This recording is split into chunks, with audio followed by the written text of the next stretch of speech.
In this video, I will show you how to install Java on a Windows 10 PC or laptop. So as you can see, I'm here, I've got my system up and ready, and the first thing you're going to want to do is actually open up a new internet browser. So next, what you're going to want to do is navigate to a search engine, so something like google.com, and if you actually come to the search box down here, you just want to go ahead and type Java into the search box. So this is going to bring up a list of results. Now, the one we're looking for is Java Oracle, which is this one at the very top, and the official website is just java.com. So alternatively, if you wanted to, you can just come up to the address bar and type java.com into here, and then just go ahead and hit enter. So now we're on the website for Java, it's actually taking me directly to the download page. But if it doesn't take you to the download page, if you look at the top of the page on this blue bar, you're going to see the download option here. So what you want to do is go ahead, give that a click, and that's going to take you across to the direct page to download Java. So what you want to do from here, if you scroll down a bit, you're going to see the green download Java button. So all you want to do is go ahead and give that a click to start downloading Java. So because I'm using Google Chrome, you can see it's going to start downloading it up here in the top right hand corner.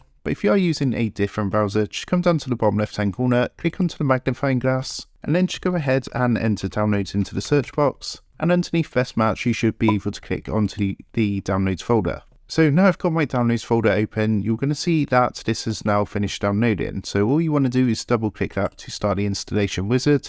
And as you can see, we started up the installation wizard. So all we're going to do now is run through and install this program. So by default, this is of course going to download to your C drive and install on your C drive. Now, if you want to install it onto like an external hard drive, what you want to do is make sure you tick this box down here where it says change destination folder before you click install, and it's going to give you the option of where you want to install that program to. So you can also view the update license agreement, and also there is details on the information we collect, so you can click those to see exactly and view some more information about this. So once that's all done, what you want to do is click the install button down here, and you'll see what's going to happen. It's just going to take a minute to run through and install Java onto your system.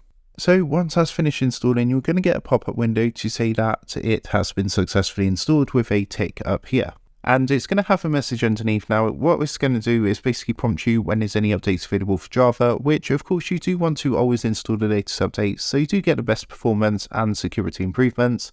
But if you want to find out more information about that, again, just click onto this link, which will take you to some more information about the update settings. So that's now installed. So what we can do is just click the close button to come out of the installer. And then to find Java on your system, the best way to do it is if you come down to the bottom left-hand corner, click onto the magnifying glass, and all you want to do in the search box is just go ahead and type Java. And you'll see underneath best match, we've got the Java app there. So you can click that to actually open up the Java app. And after a minute or two, that's just going to go ahead and load up Java for you to use. So I hope this quick tutorial helped you out today, and if it did, I'd really appreciate it if you was to drop down below the video, leave a like in the video, and also consider subscribing to the channel. So I just want to take a moment to thank you guys for watching this tutorial, and I will see you in the next video.